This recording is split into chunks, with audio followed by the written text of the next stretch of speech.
कोई बात नहीं है, हम वही ले लेते हैं, बड़ा कैमरा ही ले लेते हैं, क्योंकि दिखना चाहिए। जब तक दिखेगा नहीं तब तक मजा नहीं आएगा, जब तक दिखेगा नहीं तब तक मजा नहीं आएगा।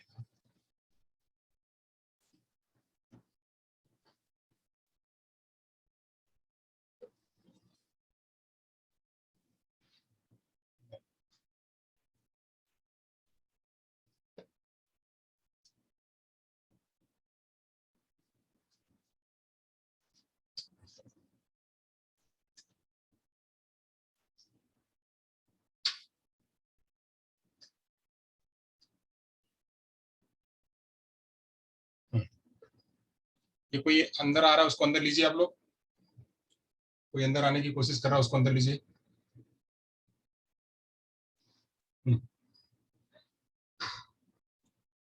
चलो, तो बात करते हैं, हम सीधे मुद्दे पे आते हैं। जो टॉपिक है आज जो है वो लिसनिंग स्किल। तो अब बात करते हैं लिसनिंग स्किल। यहाँ पे समझ में आ रहा है हमको, तो कोई बात नहीं, वैसे ही लेंगे। तो सबसे पहले तो बात करेंगे साक्षरता कौशल। इसकी साक्षरता कौशल, साक्षरता कौशल यानी लिटरेसी स्किल। लिटरेसी स्किल्स क्या है? तो लिटरेसी स्किल्स में इस कैसे लिटरेसी स्किल आती है, आती कैसे है? तो उसके लिए मनुष्य क्या करता है? मनुष्य एक सामाजिक प्राणी है। मनुष्य क्या है? एक सामाजिक प्राणी है। और वह जब संप्रेषण करता है, तो संप्रेषण करता है, संप्रेषण करता है, तो उसके लिए, संप्रेषण के लिए वह जो है वह क्या करता है? वह बोलकर और लिखकर, कैसे? बोलकर, बोलकर और लिखकर, बोलकर और लिखकर अपनी बातों को प्रकट करता है, अपनी बातों को प्रकट करता है, बोल करके और लिख करके अपनी बातों को प्रकट करता है। जो उसकी बातें होती है उसे प्रकट करता है, यानी इसे क्या करता है? एक्सप्रेस करता है। यह एक्सप्रेस हुआ, एक्सप्रेस करना, यानी बोलकर और लिख कर वह एक्सप्रेस करता है। वही क्या करता है? सुनकर, संप्रेषण करने में ही तथा और क्या होता है? और जो है यह सुनकर, सुनकर तथा पढ़कर, सुनकर तथा पढ़कर, सुनकर तथा पढ़कर यह क्या करता है? यह जो है रिसेप्ट करता है, ग्रहण करता है। यहाँ पे अभिव्यक्त करता है और यहाँ पे जो है वह ग्रहण करता है। तो ग्रहण करने में से वही ये सुनकर और बोल पढ़कर जो ग्रहण करता है, बोलकर और लिखकर जो अभिव्यक्त करता है, उसमें से हमको आज जो है वो जानना है क्या? सुनना, कि व्यक्ति कैसे ग्रहण कैसे करता है सुनने के रूप में, ग्रहण कैसे करता है सुनने के रूप में। रीडिंग के बारे में तो हमने पढ़ा दिया था, रीडिंग हमारा खत्म हो चुका है। रीडिंग के बारे में इसके पहले मैंने चर्चा कर दी थी पूरा, जब मैं आपको पढ़ाया था रीडिंग के मेथड, उसमें मैंने रीडिंग के सभी चीज पढ़ा दिए हुए थे। रीडिंग कैसे होती है, किस प्रकार से होती है, सब मैंने चर्चा कर दिया था। अब हमको बात करनी है यहाँ पे जो है एक दूसरा वाला ग्रहणशील कौशल। जो दूसरा वाला ग्रहणशील कौशल है वह सुनना। तो सुनने को कैसे कैसे बताएंगे? अब भाषा से संबंधित इन चारों क्रियाओं, अब अगर यही जो चारों क्रियाएं हैं, ये जो चारों क्रिया है, इन चारों क्रियाओं का जब हम प्रयोग करते हैं, जब ये चारों क्रियाएं बोलना, सुनना, लिखना और पढ़ना, ये जो चारों क्रियाएं हैं, इन्हीं चारों क्रियाओं को क्या कहते हैं? इन्हीं चारों क्रियाओं को कहते हैं लिटरेसी स्किल। लिटरेसी स्किल, इसी को कहते हैं लिटरेसी स्किल, या क्या? साक्षरता कौशल। इसी को जो बोलना, बोलकर, लिखकर, सुनकर, पढ़ना, यानी बोलना, लिखना, सुनना और पढ़ना, यही इसको कहते हैं लिटरेसी स्किल। तो अच्छा, यहाँ तक हमारा काम खत्म हो गया लिटरेसी स्किल के बारे में। आगे चलते हैं, आगे और क्या है लिटरेसी स्किल के बारे में, यहाँ तक हो गया। चलिए आगे चलते हैं, मजा आएगा। चलिए, हमारे पास जो ही इंस्ट्रूमेंट है, जो चीज हो, जो वस्तु हो, उसी में खुश रहते हैं। आज हमको भी यही लर्निंग मिली है कि जो वस्तु हो उसी में खुश रहो। कॉलेज में लाइट वगैरह बंद कर दी गई है, बोले कि जो है बाबा जोड़ आ रहा है तो यहाँ लाइट इस्तेमाल नहीं करनी, चारों तरफ लाइट, बिजली, पंखे सब कुछ बंद कर देने हैं। बंद कर देने हैं तो जो है घर पे ही लेक्चर ले लीजिएगा, यहाँ लेक्चर बंद करना है। तो कहीं कुछ ब्लास्ट हुआ, छूट करके चले जाएंगे तो कैसे होगा? तो सबका एक हमारा खुलेगा तो कई सारे लोगों का खुलना पड़ेगा। मैंने कहा जाने दीजिए भैया, बंद करते हैं, रहने दीजिए, हम अपना व्यवस्था कर लेंगे। तो आज जो हमारे पास जो शॉर्ट टर्म व्यवस्था है, हम कर लेंगे व्यवस्था। यही एक अगर हमको करना होगा, एक बढ़िया सा बोर्ड लेके आएंगे, यही कर लेंगे। बट अभी जो रिसोर्स है हम उस रिसोर्स से काम चलाते हैं। ओके, तो मैंने कहा कि साक्षरता कौशल में चार चीजें, चार चीजें में क्या? एक एल, एक एस, एक आर और एक डब्ल्यू। एक एल, एक एस आर और एक डब्ल्यू। तो एल जो है लिसनिंग और जो रीडिंग है, यह एक है, और एस और जो डब्ल्यू है यह दूसरा है। ये जो एल और आर है इसको कहते हैं रिसेप्टिव, और एस और जो डब्ल्यू है इसको कहते हैं क्या? एक्सप्रेसिव। तो इसी यही पूरी प्रक्रिया जो एल एस आर डब्ल्यू की जो प्रक्रिया है, यही कहलाती है साक्षरता कौशल। अब इनमें इनमें जो व्यक्ति दक्ष हो जाता है, इनमें जो व्यक्ति दक्ष हो जाता है वही, मतलब इन्हीं में दक्ष कराना व्यक्ति को या बच्चे को इन्हीं में दक्ष कराना। किसमें? बच्चे को ये लिसनिंग रीडिंग स्पीकिंग जो है, लिसनिंग स्पीकिंग राइटिंग और रीडिंग, इसी में बच्चा क्या हो जाए? कॉम्पिटेंट हो जाए। क्या हो जाए? कॉम्पिटेंट या दक्ष। कॉम्पिटेंट हो जाए या दक्ष हो जाए। तो जब दक्ष हो जाएगा इसी में, उसकी लिसनिंग अच्छी हो जाएगी, उसकी स्पीकिंग अच्छी हो जाएगी, उसकी राइटिंग अच्छी हो जाएगी, उसकी जो है वो स्पीकिंग अच्छी हो जाएगी, तो बच्चा क्या हो जाएगा? वह दक्ष हो जाएगा, वह बिल्कुल मजबूत हो जाएगा। तो मजबूत हो जाएगा तो वह भाषा की सारी चीजों को प्राप्त करने लगेगा। चाहे वह कोई बोल रहा है तभी भी, लिख रहा है, दिखा रहा है, वह लिख करके वह सुना रहा है, हर चीजों को जो है वह करने लगेगा। कुछ लोग वेटिंग में है, उनको जरा आप लोग एडमिट कर लीजिए प्लीज। जो लोग हैं वह अपनी अपनी जो भूमिकाएं हैं वह निभाते रहें। खाली श्रेणीदान ही है इसमें, और कोई नहीं है। श्रेणीदान के बाद अशोक को भी हम बना देते हैं, जो सामने है उनको हम होस्ट बना देते हैं, ताकि आप लोग जो है इनको जो है ऐड करते रहिए। और दिनेश आपको भी हम कर देते हैं, जरा आप इनको, जो लोग आ रहे हैं उनको एडिट करते रहिए। Okay, जल्पा please. हाँ, चलिए, तो ऐसे खाली हमारा काम बचता रहेगा और जो लोग वेटिंग में वो अंदर अंदर आते रहे। ओके, तो LSRW का जो उद्देश्य है, जो रीडिंग राइटिंग और स्पीकिंग का जो उद्देश्य है, यानी साक्षरता कौशल का उद्देश्य है कि बच्चे को दक्ष बनाना, मजबूत बनाना। तो मजबूत कैसे बनेगा? जब उसके अंदर में लिसनिंग, स्पीकिंग, रीडिंग और राइटिंग जब आ जाएगी। भाषा शिक्षण के लिए आवश्यक चारों कौशल परस्पर एक दूसरे से अंतर संबंधित है। यानी यह आएगा कैसे? आएगा कैसे? अब यह जो है ये साक्षरता कौशल में ये चारों एक दूसरे के साथ में कनेक्टेड है। यानी यह जो है इसके साथ में कनेक्टेड है, यह इसके साथ में कनेक्टेड है, यह इसके साथ में कनेक्टेड है। यानी ये सभी एक दूसरे के साथ में क्या है? एक दूसरे के साथ में कनेक्टेड है। ये एक दूसरे के साथ में कनेक्टेड है। तो अगर लिसनिंग होगी, कैसे कनेक्टेड है? अगर किसी व्यक्ति को सुनना होगा तो बोलने लगेगा, और जब बोलने लगेगा तो जो है पढ़ने लगेगा, मतलब पढ़ भी सकता है, उसका भाषा का विकास होगा, तो पढ़ेगा भी तो क्या करेगा? वह लिख करके बताएगा भी। ये सभी एक दूसरे के साथ में क्या है? एक दूसरे के साथ में कनेक्टेड है। इसीलिए साक्षरता कौशल जो है वो बहुत जरूरी है व्यक्ति को आना, बच्चे को आना। प्रत्येक कौशल का विकास किसी न किसी रूप में एक दूसरे पर निर्भर करता है। यानी अगर यहाँ पे जो लिसनिंग है, लिसनिंग का विकास, जो लिसनिंग है यानी सुनने का विकास स्पीकिंग पर निर्भर करता है, सुनने का विकास रीडिंग पर निर्भर करता है, सुनने का विकास जो है राइटिंग पर निर्भर करता है। अगर कोई राइटिंग किसी ने करा हुआ है, उसको बच्चा देखेगा और उसको कहीं सुन रहा है, तो जो है उसका उस पर जो है एक दूसरे के साथ में कनेक्शन जुड़ा रहता है। तो ऐसे ही लिसनिंग का स्पीकिंग पे, रीडिंग का राइटिंग पे, और इन दूसरों का एक दूसरे के साथ में क्या है? इंटरकनेक्टेड रहता है। इसीलिए इसको कहते हैं क्या? ये सभी क्या है? अंतः संबंधित है। इसको कहते हैं अंतः संबंधित। ये क्या है? अंतः संबंधित है, एक दूसरे के साथ में जुड़े हुए होते हैं। भाषा विकास करने के लिए, किसी बच्चे का अगर भाषा का विकास करना है, तो भाषा विकास करने के लिए ये चारों स्किल्स आनी चाहिए, और ये चारों स्किल्स जो है आपस में इंटरकनेक्टेड होती हैं। तो इंटरकनेक्टेड होने की वजह से बच्चा जो है, अगर उसको सारे चारों दक्षताएं अच्छी है, तो बच्चे का भाषा का विकास अच्छा होगा। तो यहाँ तक जो है हमने आपको साक्षरता कौशल के बारे में बताया। चलिए आगे चलते हैं। यह खत्म हो गया हो तो अगली बात करते हैं। साक्षरता कौशल के बारे में मैंने बता ही दिया कि जो है ये क्या है? ये लिसनिंग है, ये स्पीकिंग है, ये रीडिंग और ये राइटिंग है। तो अब अगर कोई व्यक्ति ध्वनियों को, अब इसको एक एक को जान लेते हैं क्या है। अगर कोई व्यक्ति ध्वनियों को सुनता है, ध्वनियों को सुनता है, समझता है, ध्वनियों को सुनता है, समझता है, तो क्या होगा? उसको क्या होगा? लिसनिंग होगी। अगर कोई व्यक्ति ध्वनियों को सुनता है और समझता है, समझ करके उसका मीनिंग निकालता है, तो क्या होगी? लिसनिंग होगी। वही जो है स्पीकिंग क्या होगी? अब इन्हीं को सुन करके समझता है, अब इन्हीं ध्वनियों को उच्चारित करता है। ध्वनियों को क्या करता है? उच्चारित करता है, उच्चारित करके जो है अभिव्यक्त करता है, तो इसे कहेंगे क्या? स्पीकिंग। वही रीडिंग क्या है? जो प्रिंटेड मटेरियल है, जो लिखित स्वरूप है, उस लिखित स्वरूप या कोई भी प्रिंटेड मटेरियल को बच्चा क्या करे? उसको रीड करे, उसको ग्रहण करे। तो मटेरियल को ग्रहण करना क्या कहलाता है? रीडिंग कहलाता है। वही राइटिंग क्या है? राइटिंग किसी भी वस्तु को, किसी भी प्रिंटेड मटेरियल को लिख करके अभिव्यक्त करना, लिख करके स्क्रिप्ट के जरिए, जिसमें ग्रॉस मोटर और फाइन मोटर की जरूरत पड़ती है, जिसमें ग्रॉस मोटर और फाइन मोटर की जरूरत पड़ी और आई हैंड कोऑर्डिनेशन की जरूरत पड़ती है। ग्रॉस मोटर फाइन मोटर की डेवलपमेंट पड़ती है, तथा जो है फाइन मोटर और जो है उसमें आई हैंड कोऑर्डिनेशन की जरूरत पड़ती है। तो जहाँ पे इसकी जरूरत पड़ करके विकास हो तो बच्चे का क्या होगा, राइटिंग स्किल डेवलप होगा। चलिए यहाँ तक हो गया, तो आगे चलते हैं, आगे चलते हैं। अब ये हमारा खत्म हो गया साक्षरता कौशल। अब यहाँ से एक एक कौशल को उठाएंगे, एक कौशल अभी शुरू में एक कौशल उठाएंगे। पहला कौशल लेंगे जो है सुनना या बोलना। पहले तो ये समझ लेते हैं सुनना और बोलना है क्या। सुनना और बोलना क्या है, सुनना और बोलना क्या है, सुनना और बोलना क्या, पहले इसके बारे में जान लेते हैं। सुनना और बोलना क्या है। तो सुनना और बोलना साथ साथ चलने वाली प्रक्रिया है, ये दोनों एक साथ में, कोई बोलेगा तो सुनेगा, सुनेगा तो बोलेगा। जैसे हम बोल रहे, मैं बोल रहा हूँ जो मुझे सुनाई भी हो रहा है, तो मैं बोल रहा हूँ सुनाई हो रहा है, मैं जो सुन रहा हूँ आपसे सुनूंगा तो फिर मैं बोलूंगा भी।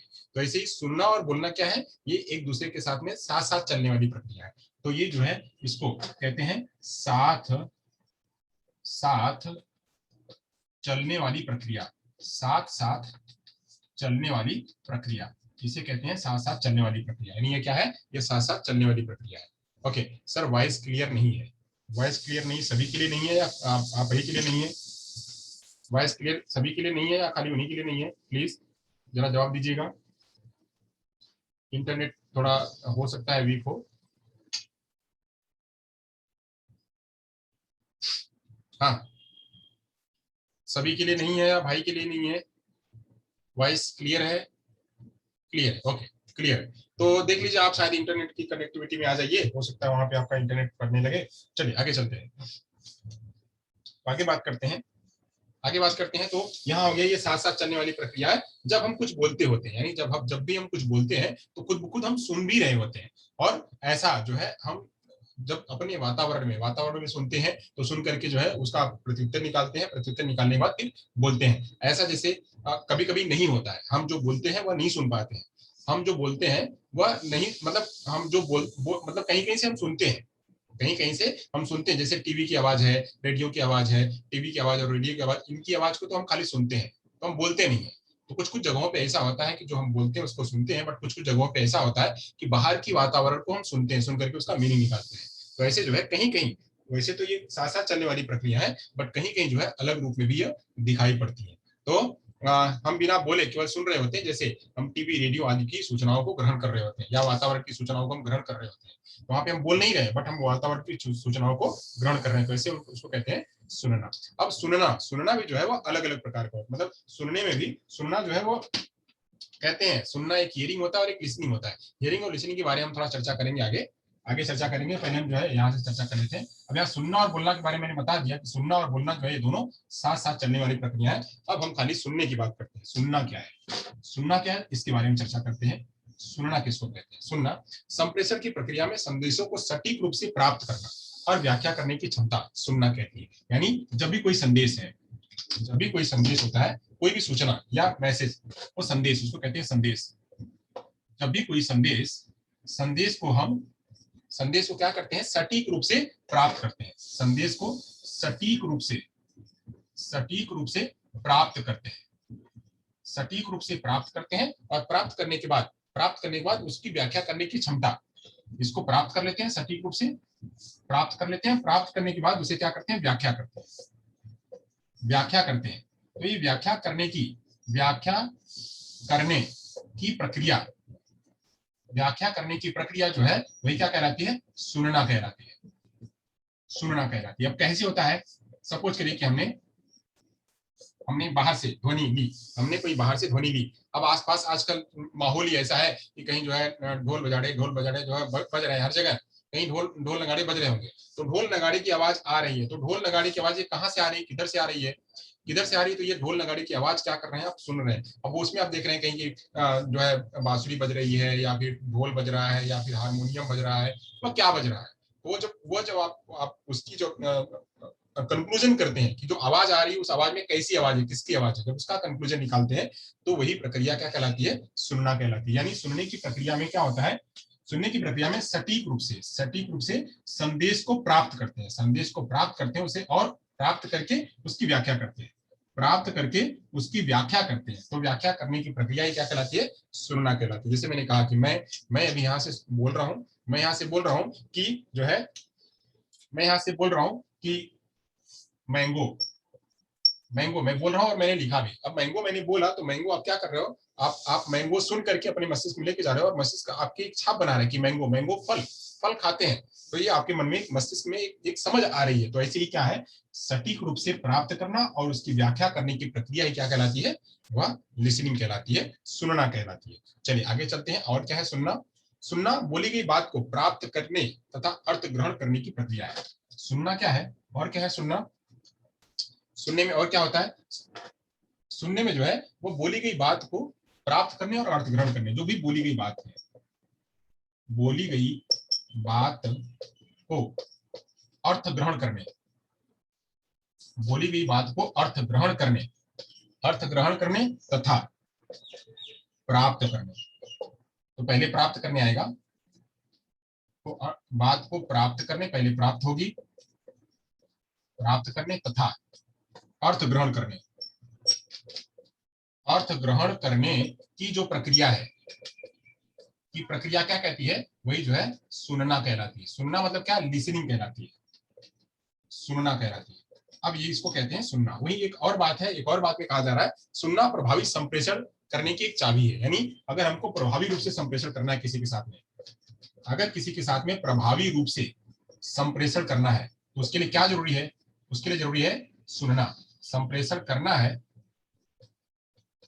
करना है तो उसके लिए सुनना जरूरी है, सुनना जरूरी है, बहुत जरूरी है। और ये की के रूप में काम करती है।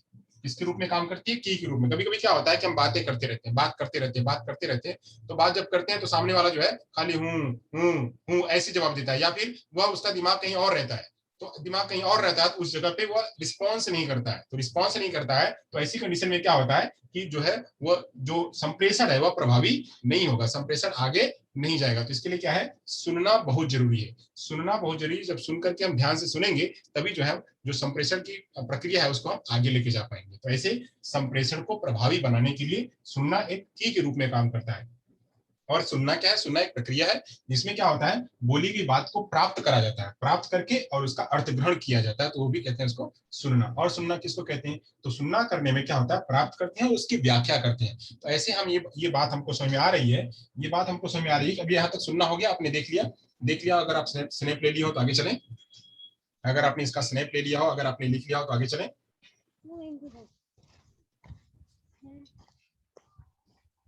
अगर आप समझ गए हो ओके, चलिए आगे चलते हैं। तो आगे चलते हैं, आगे की प्रक्रिया करते हैं। यहाँ पे हम जो है थोड़ा ये इतना आपने समझ लिया सुनने के बारे में। तो सुनना क्या है, अब यहाँ पे सुनना, इतनी जो बातें थी इन बातों से हमको समझने को मिला कि जो लिसनिंग है वह क्या है, जो लिसनिंग है वह क्या है। यहाँ से हमको समझने को मिला, समझने को मिला कि हम कोई बाहर की वातावरण है, बाहर की ध्वनियों को, कोई ध्वनि जो हमको दे रहा है, ध्वनि को क्या करते हैं हम कान के जरिए, हम कान के जरिए सुनते हैं और सुन करके मस्तिष्क तक पहुंचाते हैं, मस्तिष्क तक पहुंचाते हैं। तो यानी ध्वनियों को यहाँ प्राप्त करते हैं, प्राप्त करते हैं मस्तिष्क में, मस्तिष्क में प्राप्त करते हैं। यानी यहाँ पे ये ध्वनियां, यही जो ध्वनियां है, यही जो ध्वनियां है, ये ध्वनियां यहाँ से आ गई, यहाँ से आ गई, हमको प्राप्त हो गई, कान के जरिए हमको प्राप्त हो गई, प्राप्त होकर के मस्तिष्क में पहुंच गई। अब मस्तिष्क में पहुंच गई, अब मस्तिष्क क्या कर रहा है, मस्तिष्क इन ध्वनियों को समझ रहा है, समझ रहा है, यानी उसका मीनिंग निकाल रहा है कि क्या कहा गया, समझ रहा है। और समझ करके फिर क्या कर रहा है, उसका वो प्रत्युत्तर दे रहा है। तो जो इतनी इतनी प्रतिक्रिया होती, इतनी जो बातें होती हैं, यानी ध्वनियों को सुनना कान के जरिए, कान के जरिए उसको प्राप्त करना, प्राप्त करके मस्तिष्क तक लेके जाना, समझना, और समझ करके प्रत्युत्तर देना, तब जाकर के क्या होता है, तब जाकर के लिसनिंग की प्रक्रिया होती है। लिसनिंग की जो है वो प्रक्रिया होती है, यह होता है लिसनिंग का प्रोसेस। यानी लिसनिंग में ध्वनि, बाहर की ध्वनियों को कान के जरिए लेकर के मस्तिष्क को भेजते हैं और मस्तिष्क क्या करता है, उसको समझता है, समझ करके क्या कहा गया है उसका मीनिंग निकालता है, उसको डिकोड करता है, डिकोड करके फिर उसका प्रत्युत्तर देता है। जब इतनी पूरी प्रक्रिया होती है तब जाकर के उसको लिसनिंग कहते हैं। अब वहीं अक्सर अक्सर जो है दो बातें समझ में आती हैं कि दो बातें, एक होता है लिसनिंग और एक होता है हियरिंग। ये हो गया हो तो हम आगे चलते हैं। एक होता है लिसनिंग और एक होती है हियरिंग। इन दोनों में जो है अक्सर लोग कंफ्यूज रहते हैं कि किसे कहते हैं लिसनिंग और किसे कहते हैं हियरिंग, किसे लिसनिंग कहते हैं और किसे हियरिंग कहते हैं। चलिए हम इन दोनों को जानते हैं, किसको कहेंगे लिसनिंग और किसको कहेंगे हियरिंग। यहाँ पे हम ले लेते हैं हियरिंग को और यहाँ पे ले लेते हैं लिसनिंग को। एक है लिसनिंग और दूसरा हियरिंग। अब हियरिंग किसको कहेंगे और जो है स्पीकिंग किसको, लिसनिंग किसको कहेंगे। ये दोनों का मतलब है, दोनों का मतलब है सुनना। इसको भी कहेंगे सुनना और इसको भी कहेंगे सुनना, दोनों का मतलब है सुनना। अब दोनों में फर्क क्या है? दोनों में फर्क है कि यह जो है पहला फर्क तो यह है कि यह सुनना जो है या हियरिंग, यह क्या है? एक फिजिकल प्रोसेस है, यह शारीरिक प्रक्रिया है, इसे कहेंगे शारीरिक प्रक्रिया। अब शारीरिक प्रक्रिया कैसे? तो शारीरिक प्रक्रिया को कैसे कहेंगे? मैंने आपको बताया कि बाहर की ध्वनियां, ये बाहर की ध्वनियां है, बाहर की ध्वनियां,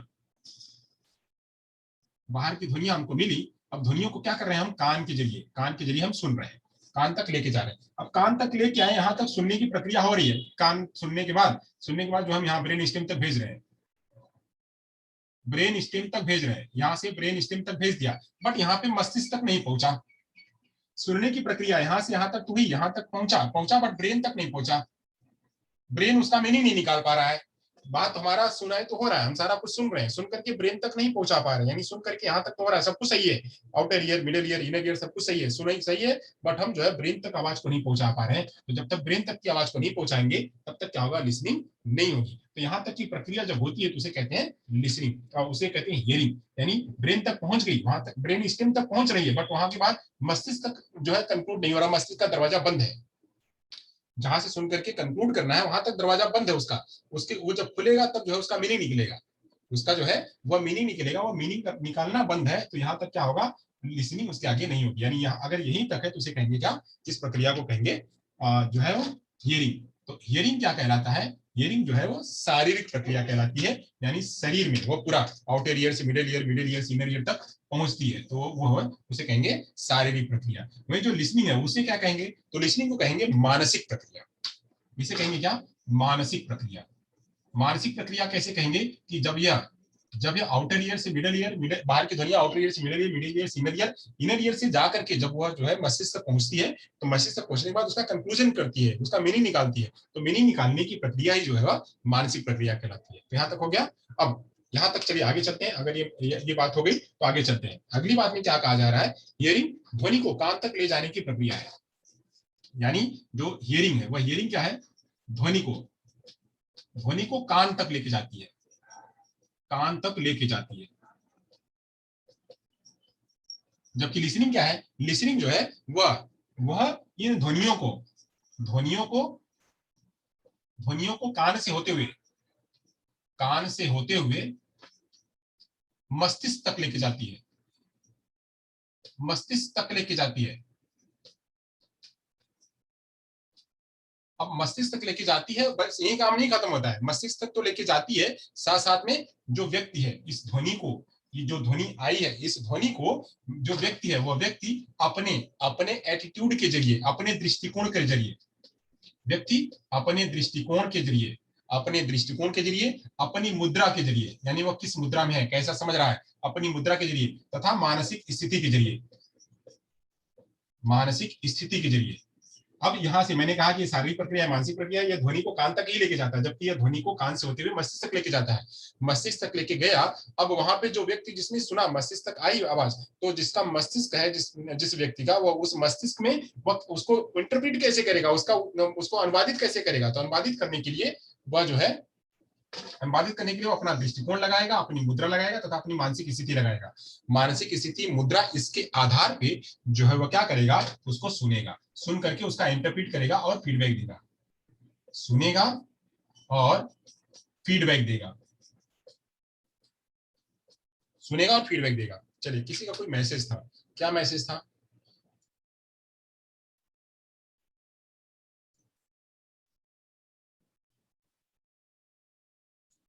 चलिए, आवाज बराबर है ना? रिकॉर्डिंग पॉज क्यों? हाँ, चलिए। आवाज बराबर है ना? चलिए, यहां तक हो गया, यहां तक हो गया। आवाज सभी को बराबर पहुंच रही है?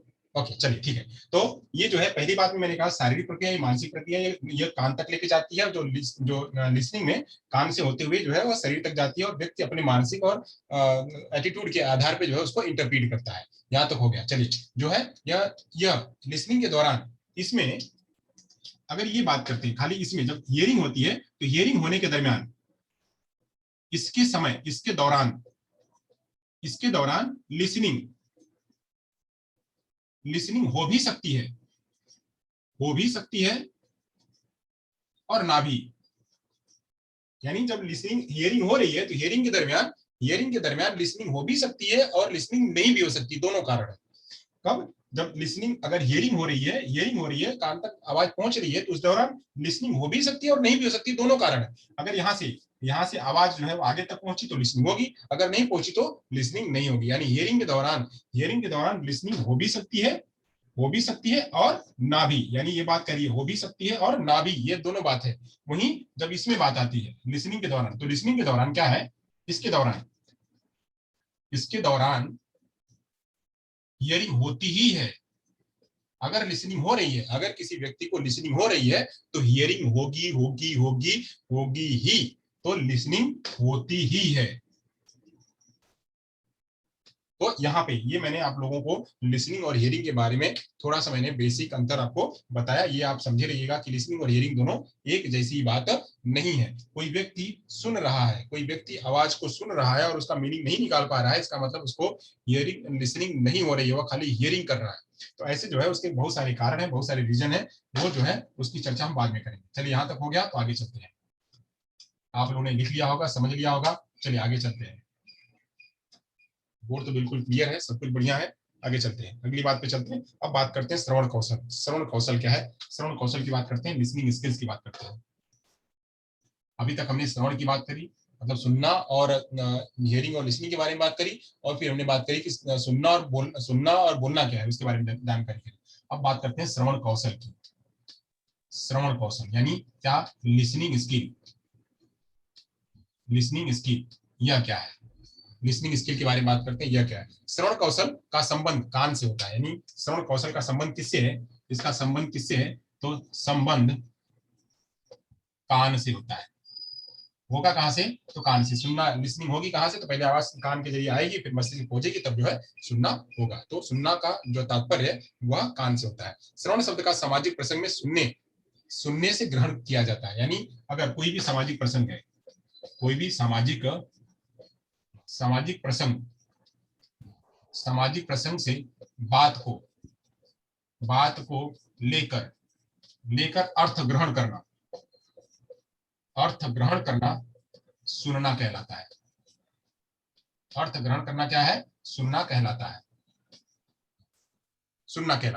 अब इसमें क्या होता है? बच्चे क्या करते हैं? कहां से, कौन कौन सी सामाजिक प्रसंग होगी तो कहां से बच्चे लेकर के सुनेंगे? तो बच्चे जो है कविता,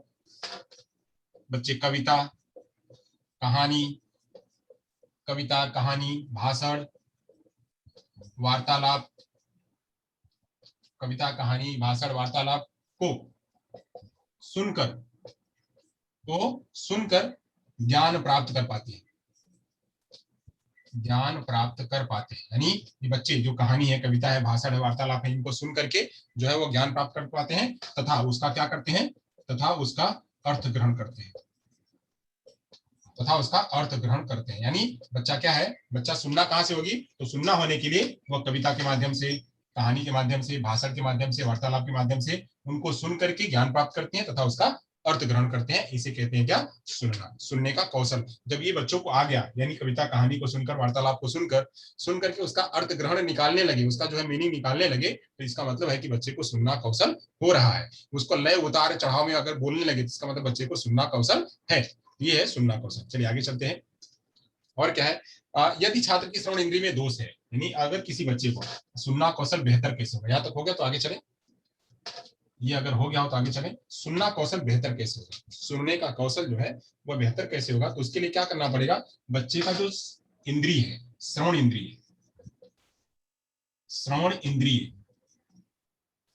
इंद्रिय, उसमें कोई दोष नहीं होना चाहिए। श्रवण इंद्रिय में कोई दोष नहीं होना चाहिए। अगर कोई दोष होगा, कोई दोष नहीं होना चाहिए। जैसे अपने बच्चे उनको श्रवण दोष होता है, अपने बच्चों को श्रवण दोष होता है तो उनका सुनना जो है वह बाधित होता है। जब सुनना बाधित होता है तो उनकी भाषा भी बाधित होती है। तो सुनने की प्रक्रिया में अगर किसी बच्चे को सुनना अच्छा करवाना तो उसका श्रवण दोष जो है नहीं होना चाहिए, उसका श्रवण बिल्कुल अच्छा होना चाहिए। तो अपने जो बच्चे होते हैं, मुंह बधिर बच्चे जो सुन नहीं पाते, बोल नहीं पाते, तो उनका जो है वह सुनना नहीं हो पाता है, इसीलिए बच्चे बोल नहीं पाते। अक्सर लोग कहते हैं कि क्या क्या जो है, जो बच्चा है वह सुन नहीं पाता है तो क्या बोल नहीं पाएगा? ओबियसली नहीं बोल पाएगा। कोई बच्चा कोई बच्चा जो है वो हियरिंग है, मतलब हियरिंग लॉस है किसी को, कोई डेफ है, इसको कहेंगे डेफ। डेफ एंड डम की बात करते हैं। कोई एक डेफ है, कोई डेफ है तो क्या हुआ, डम होगा? कोई डेफ है तो क्या हुआ, डम होगा? डेफ है तो डेफ में क्या होता है, डेफ में एक दूसरा मैकेनिज्म काम करता है, और डम होने में कोई दूसरा मैकेनिज्म काम करता है। डेफ होने में सुनना, कान काम करता है, यहाँ पे कान काम करता है, और डम होने में जो है मुंह काम करता है, मुंह। और बाकी के जो बोलने की प्रक्रिया है, स्पीकिंग के जितने मैकेनिज्म है, जैसे जितने ग्लोटल है, लंग्स है, ये हमारा जो है ये है, उसके बाद हमारा वोकल फोल्ड इसको कहते हैं, vocal fold, soft palate, hard palate जो है, ये लिप हमारे, ये सारे जो है डम, मतलब ये इसमें काम करते हैं। तो ऐसा कोई व्यक्ति जो सुन नहीं सकता है, क्या वह डम हो सकता है? अगर किसी व्यक्ति का ये पूरा मैकेनिज्म काम नहीं करता है, अगर किसी व्यक्ति का ये पूरा मैकेनिज्म नहीं काम करता है, यानी होठ नहीं है, दांत नहीं है, सॉफ्ट पैलेट नहीं है, हार्ड पैलेट नहीं है, ये वोकल फोल्ड नहीं है, ग्लोटल नहीं है, चेस्ट नहीं है, तब जाकर के बच्चा बोल नहीं पाएगा। डम होना मतलब बोल न पाना, डम बोलना मतलब बोल न पाना, तो ऐसे वो डम हो पाएगा। अब डम और कैसे हो जाते हैं, डम और कैसे हो जाते हैं? यहाँ पे ये सब सही है, ये मैकेनिज्म पूरा सही है, मुंह भी सही है, ग्लोटल भी साउंड सही है, वोकल फोल्ड भी सही है, बट फिर भी नहीं बोल पाता है। तो ना बोलने के पीछे कारण क्या होता है? ना बोलने के पीछे कारण होता है कि ये बच्चा सुन नहीं पाता है। जब सुन नहीं पाता है तो बच्चा बोल नहीं पाता है, क्योंकि उसको पहले इनपुट चाहिए, जब इनपुट मिलेगा तब वो फीडबैक देगा बोलने के रूप में। तो ऐसे ही जो बच्चा डेफ होता है वह डम्ब भी होता है, वह डम्ब होने के कारण, वह डम्ब होता है, वह उसकी वाणी विकसित नहीं हो सकती, ऐसा नहीं है, बट डम्ब होता है। उसके डम्ब होने का कारण यह है कि बच्चा सुन नहीं पाता है। गूंगा इसलिए होता है कि वह सुन नहीं पाता, वह ध्वनियों को क्या बोलेगा, जब तक उसकी ट्रेनिंग नहीं हुई, क्या बोलेगा? सुन ही नहीं पा रहा है, ऊ आ करेगा। यानी उसमें जो है, जो स्पेसिफिक शब्द निकलने चाहिए, स्पेसिफिक जो शब्द निकलने चाहिए, वो स्पेसिफिक शब्द बच्चे के नहीं निकलते हैं। उसके पीछे कारण क्या है? कि वो बच्चा ऐसा नहीं, बच्चा डम है तो बोल नहीं पाएगा, उसके बोलने की जब प्रैक्टिस करवाएंगे तो बच्चा बोल पाएगा। ऐसा नहीं बच्चा बोल नहीं पाएगा तो बोल पाएगा। यहाँ तक हो गया हमारा। आगे चलते हैं। तो भाषा ज्ञान सुनने के बराबर ही रहेगा, क्योंकि वो सुनकर अनुकरण नहीं कर पाएगा। ये मैंने बात इसकी कर दी। चलिए अब आगे चलते हैं, अगली बात करते हैं हम जो है, अगली बात में आते हैं। बच्चा जन्मोपरांत ही सुनने लग जाता है। बच्चा जब जैसे ही जन्म लेता है तो उसका जो श्रवण कौशल है वह विकसित रहता है। तो सुनते ही, जन्म से ही सुनने की प्रक्रिया उसकी स्टार्ट हो जाती है, सुनने की प्रक्रिया प्रारंभ हो जाती है, सुनने की प्रक्रिया उसकी प्रारंभ हो जाती है। अब जब सुनने की उसकी प्रक्रिया प्रारंभ हो गई तो वह सारी ध्वनियों को क्या करेगा? सारी ध्वनियों को सुनेगा, सुन करके सारी ध्वनियों को सुनेगा, और सुन करके जो है वह ध्वनियां उसके मस्तिष्क में अंकित हो जाएंगी। जो भी ध्वनियां है, बच्चा शुरू में बचपन में ही जो ध्वनियां सुनेगा तो सारी ध्वनियां, सभी ध्वनियां क्या होंगी? उसके मस्तिष्क में अंकित हो जाएंगी, अब यही अंकित हो जाएंगी। अब यही बात करते हैं, अक्सर लोग कहते हैं अब ये ध्वनियां कौन सी होती हैं? अब ये ध्वनियां जो है उसकी, जो ध्वनियां उसके आसपास में, उसके वातावरण में जो बातें होती हैं, वातावरण में जो चलता है, उन्हीं के आधार पे।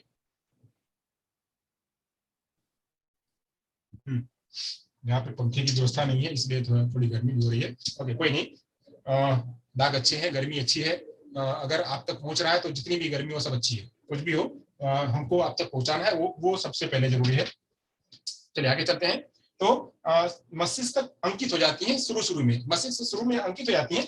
अब यहाँ पे जो ध्वनियां हैं, ये ध्वनियां किस रूप में है? ये ध्वनियां हिंदी के रूप में है, इंग्लिश के रूप में है, या किस रूप में? ये ध्वनियां उसकी मदर टंग हो सकती है, ये ध्वनियां उसकी मदर टंग हो सकती है। यानी बच्चा कहाँ पे है, बच्चा किस जगह पे, गुजरात में है, हिंदी में है, इंग्लिश में है, कहाँ पे है, उस जगह पे वो ध्वनियां जो है बच्चा सुनने लगता है। इसीलिए बच्चे के अंदर में वो सारी ध्वनियां अंकित होती जाती है। यहाँ पे 2 वर्ष आते आते ये सारी ध्वनियां उसके मस्तिष्क में बिल्कुल सेट हो जाती हैं। तो यहाँ पे जो मदर टंग है,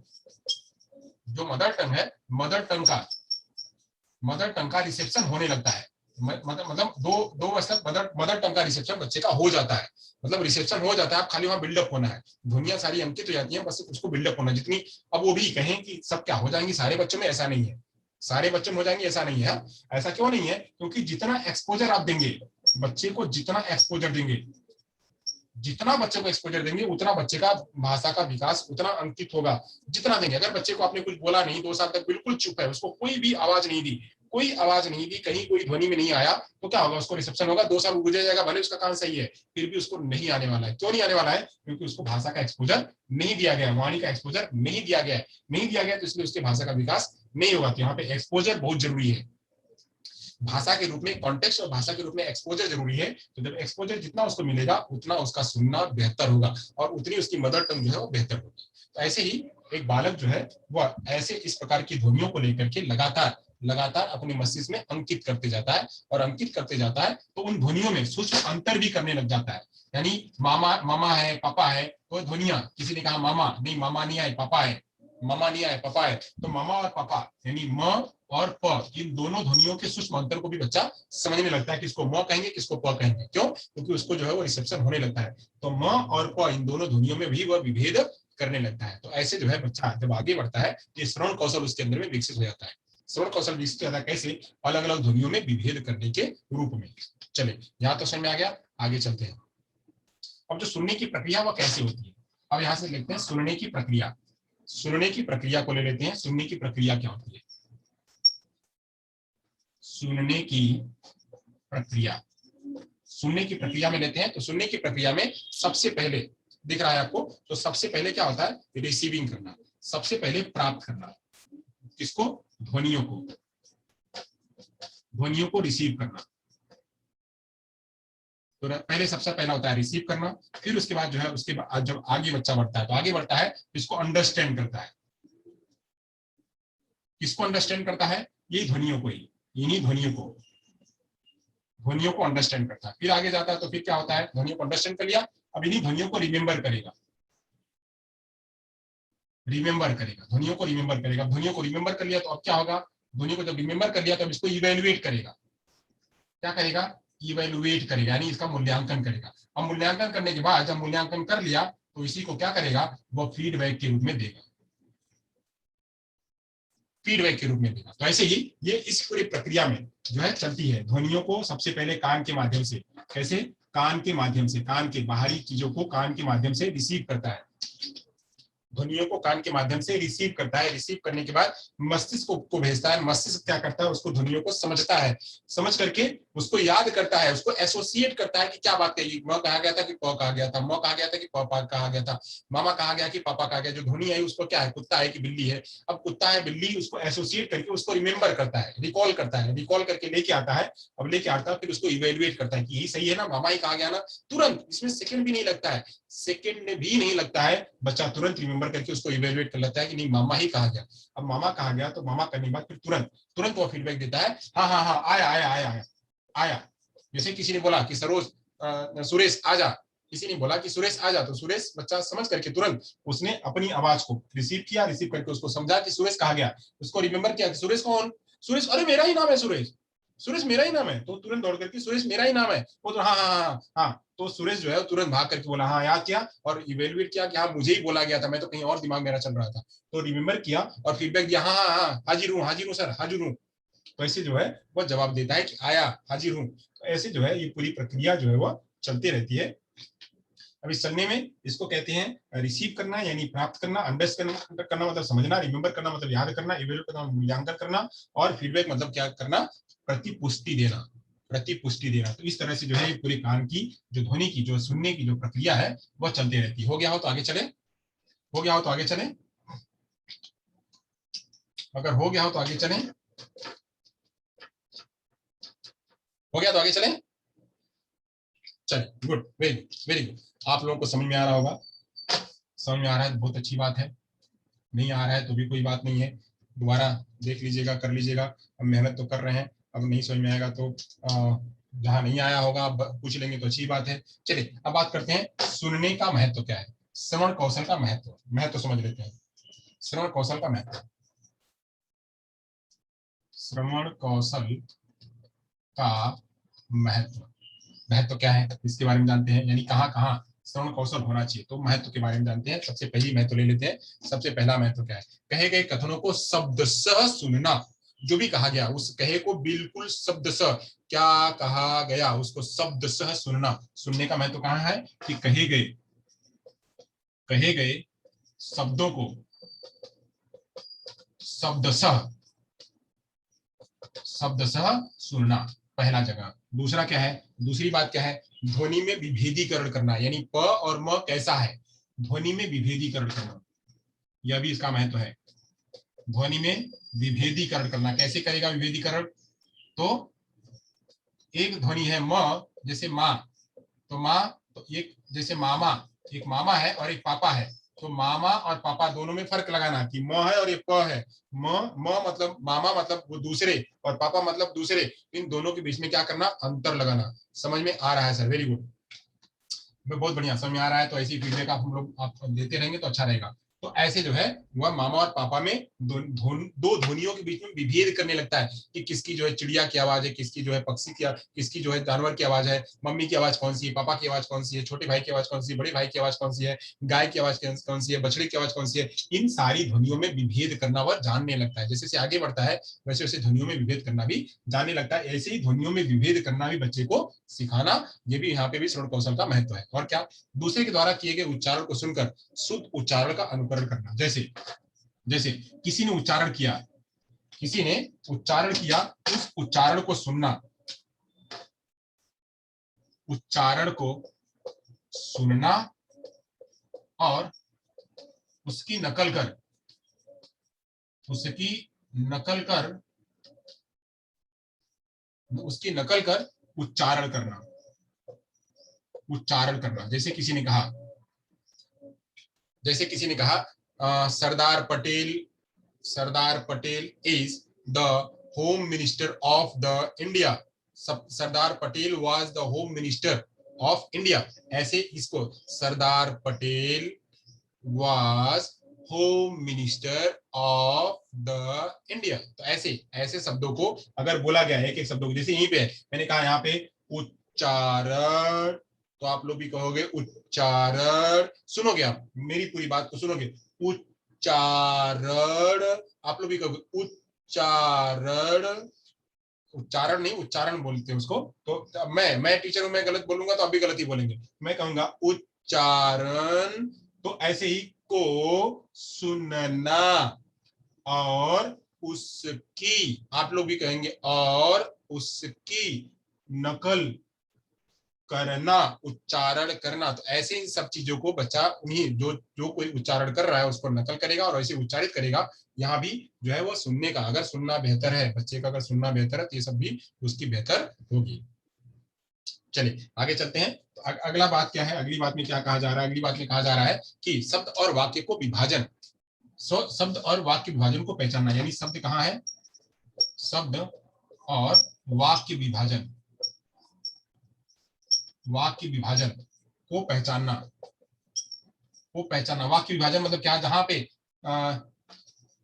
रमेश रमेश विद्यालय गया और वहां विद्यालय बंद था। अब ऐसे यहाँ पे दो वाक्य हैं, एक रमेश विद्यालय गया, एक दो यहाँ पे दो वाक्य हैं, दोनों वाक्य में विभाजन कर रहा है, एक वाक्य यहाँ एक वाक्य यहाँ, दो वाक्यों में विभाजन करना। जब अच्छी तरह से सुनेगा तो दो वाक्यों में विभाजन भी कर पाएगा। तो ऐसे दो वाक्यों में विभाजन भी करने आना। मूल शब्दों को, जो कीवर्ड्स हैं, उन कीवर्ड्स को पहचानना कि क्या कहा गया, किसकी बात पूछ रही है, किसकी बात पूछा जा रहा है, कीवर्ड्स, जो कीवर्ड्स हैं, मूल शब्द, कीवर्ड्स, मूल शब्द, मूल शब्द को पहचानना, मूल शब्द को पहचानना। तो मूल शब्द को पहचानना मतलब क्या, जैसे मैंने कहा, जैसे मैंने कहा कि महात्मा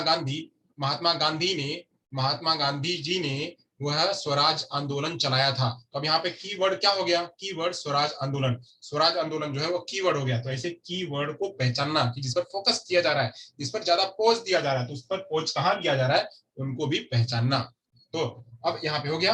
अब वाक्य और मूल शब्दों के व्याकरणीय संबंधों को पहचानना, यानी और क्या, तो जो वाक्य और मूल शब्द है, वाक्य और मूल शब्दों के व्याकरण को पहचानना, व्याकरण को पहचानना, यानी व्याकरण को भी बच्चा पहचानने लगेगा। चलिए यहाँ तक हो गया, आगे चलते हैं। आगे चलते हैं, शब्द और वाक्य के लिए बलाघात विराम का प्रयोग करना।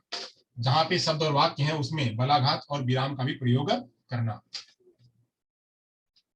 चलिए अब बलाघात और विराम, वाक्य के लिए, वाक्य में स्वराघात, स्वराघात, बालाघात, स्वराघात और बालाघात का प्रयोग करना, प्रयोग करना एवं समझना, प्रयोग करना एवं समझना। तो जैसे जैसे जैसे रोको, रोको मत, जाने दो। अब यहाँ पे स्वराघात और बलाघात कहाँ होगा, हम कहाँ बल दे रहे हैं, वाक्यों को कहाँ बल दे रहे हैं, हमने कहा रोको, रोको मत जाने दो, तो यहाँ पे ये वाक्य बदल गया। हमने यहाँ पे बल दिया तो बल दिया तो यहाँ की जो है वह वाक्य बदल गया। ऐसे ही हमने कहा रोको मत जाने दो, तो यहाँ पे हमने कहा रोको नहीं, उसको जाने दो। तो ये जो है दो बातें यहाँ पे बदल में आती हैं। तो ऐसे इसको भी समझना कि कहाँ पे पॉज दिया जा रहा है, कहाँ फुल स्टॉप दिया जा रहा है, किसका मतलब क्या होगा, इसके बारे में भी बच्चे को समझ देना, वह सुनना, सुन करके तभी उसको समझ पाएगा। समाज व्यवहार जीवन संबंधित महत्वपूर्ण जानकारी भी प्रदान करना, यानी समाज में क्या बातें चल रही हैं और व्यवहार में क्या बातें चल रही हैं उनके बारे में भी जानकारी देना। यह सब क्या है, श्रवण कौशल का महत्व है। चलिए आगे चलते हैं, आगे चलते हैं। श्रवण कौशल के उद्देश्य क्या है, श्रवण कौशल के उद्देश्य क्या, उद्देश्य के बारे में जानते हैं। श्रवण कौशल के उद्देश्य, श्रवण कौशल के उद्देश्य क्या है इसके बारे में जानते हैं। तो सबसे पहला उद्देश्य किसका, इसका कि सुनकर अर्थ ग्रहण करने की योग्यता का विकास करना, यानी सारी बातों को सुन करके उसको उसको समझना, सुनकर अर्थ ग्रहण करना, अर्थ ग्रहण करने की योग्यता का विकास करना, करने की योग्यता का विकास करना, ये जो है इसका जो है उद्देश्य होता है। यानी हमको श्रवण कौशल क्यों कराना है, तो बच्चा सुनकर के कोई भी ध्वनि है उसको सुनकर के अर्थ ग्रहण कर सके। और क्या, साहित्य के प्रति रुचि पैदा करना, जो भी साहित्य है उन साहित्य को पढ़े सुने, साहित्य के प्रति रुचि पैदा करना, यह भी जो है उसका क्या है, उद्देश्य है। और क्या उद्देश्य है, तीसरा तीसरा उद्देश्य है साहित्यिक गतिविधियों में भाग लेने व सुनने के लिए प्रेरित करना। जो साहित्यिक गतिविधियां हैं, कहीं पे कोई जो है वो बातचीत हो रही है, या कहीं कोई पे डिबेट हो रहा है, डिस्कशन हो रहा है, या कहीं कोई कवि सम्मेलन है, तो उस कवि सम्मेलन में या फिर उस डिबेट डिस्कशन में जा करके बच्चे को वहां बैठना, वहां पे उसको जो है पार्टिसिपेट करना, पार्टिसिपेट करने के साथ साथ में जो है उसका जो है उसको उसमें सुनने की भी रुचि जागृत करना। साहित्यिक गतिविधियों को, साहित्यिक गतिविधियों में, साहित्यिक गतिविधियों में भाग लेने, भाग लेने सुनने के लिए, भाग लेने सुनने के लिए प्रेरित करना, यह भी जो है उसका उद्देश्य है। और क्या उद्देश्य है, और उद्देश्य है श्रुत सामग्री का, श्रुत सामग्री का ग्रहण करने की योग्यता, यानी जो श्रुत सामग्री है, यानी जो श्रवण लेखन है, यानी सुनने का जो सामग्री है, सुनने का सामग्री जैसे टेप रिकॉर्डर है, ग्रामोफोन है, ये सुनने की सामग्री है। सुनने की सामग्री से अर्थ ग्रहण करना, सुनने की सामग्री से अर्थ ग्रहण करना, तो ये भी इसके अंदर में कौशल विकसित करना। और क्या, धैर्य पूर्वक सुनना, सुनने का शिष्टाचार पालन करना, यानी और क्या है कौशल उद्देश्य करना, यानी उसको कहना कि भाई पहले धैर्य से, ध्यान से सुनो, धैर्य पूर्वक सुनना। मैं अक्सर कहता हूं पहले सुनो फिर गुनो फिर धुनो, ये मेरे ये मैं कहता हूं अक्सर कि सुनो गुनो फिर धुनो, सबसे पहले ध्यान से सुनो, फिर उसके बाद गुनो, फिर उसके बाद धुनो, बोलो। तो ये जो है प्रक्रिया लेके आना, सुनना, गुनना और धुनना, सुनने के शिष्टाचार भी पालन करना, कि सबसे पहले ये नहीं कि बीच बीच में आकर के जो है वो अटक अटक करो, मतलब उसमें इंटरप्ट करो आकर के, कोई दो बोल रहा है आकर के उसमें इंटरप्ट कर दिया, दो बोल रहा है उसमें आकर के इंटरप्ट करना, बोल रहे हो बात कर रहे हो तब तक कोई दूसरी बात आ गई, बात कर रहे बात खत्म नहीं हो तब तक तीसरी बात आ गई। तो ऐसे नहीं, पहले उसको जो है ध्यान से सुन लेना, उसको ध्यान से सुनना, सुनने का जो है कौशल उसके अंदर में विकसित करना। ग्रहणशीलता की मन स्थिति बनाए रखना, ग्रहणशीलता की मन स्थिति बनाए रखना, क्या कि आप लगातार सुनते रहो। ग्रहणशीलता यानी आप उसको सुन करके ग्रहण करो, ये नहीं कि 2 मिनट हो गया, मतलब जमाई आ रही है आपको, इतनी जमाई आ रही है, इतनी जमाई आ रही है कि पूछिए नहीं, कि आप जो है मतलब सुन करके लग रहा है कि आपको बोरिंग हो रहा है, इतना बोरिंग हो रहा है, क्या बोला जा रहा है, तो ऐसे नहीं, सुनने की ग्रहणशीलता जो है वो बरकरार रखना,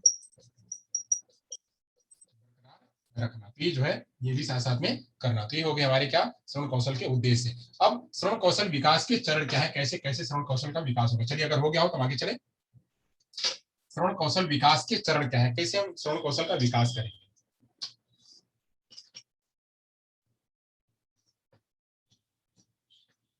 अगर हो गया हो तो आगे चले।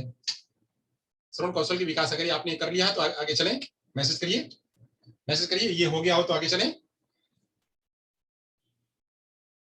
Hello, you all are here, okay okay okay okay, message देरी से आ रहा है, हाँ चलिए कोई बात नहीं है, हाँ कोई बात नहीं है, चलिए तो यहां तक हो गया। अब आगे चलते हैं, सुनने जो श्रवण कौशल का विकास है उसके चरण क्या है, कैसे कैसे श्रवण कौशल का विकास करेंगे। तो श्रवण कौशल का विकास करने के लिए सबसे पहले क्या करते हैं, साउंड अवेयरनेस कराते हैं, सबसे पहले ध्वनि की जागरूकता कराते हैं, सबसे पहले ध्वनि जागरूकता, ध्वनि जागरूकता, सबसे पहले ध्वनि की जागरूकता कराते हैं, साउंड अवेयरनेस। फिर उसके बाद क्या कराते हैं, ध्वनि की जागरूकता हो जाने के बाद ध्वनि का अर्थ बताते हैं, ध्वनि की जागरूकता हो गई, फिर ध्वनि का अर्थ बताना, ध्वनि का अर्थ बताना, अर्थ बताते हैं। फिर इसके बाद क्या करते हैं, ध्वनि का अर्थ बताने के बाद जो है उसी ध्वनि को नकल करवाते हैं, इमिटेट करवाते हैं या फिर उसकी वृद्धि करते हैं, उसी ध्वनि को अलग अलग, ध्वनि को अलग अलग, अलग अलग रूपों में सुनवाते हैं,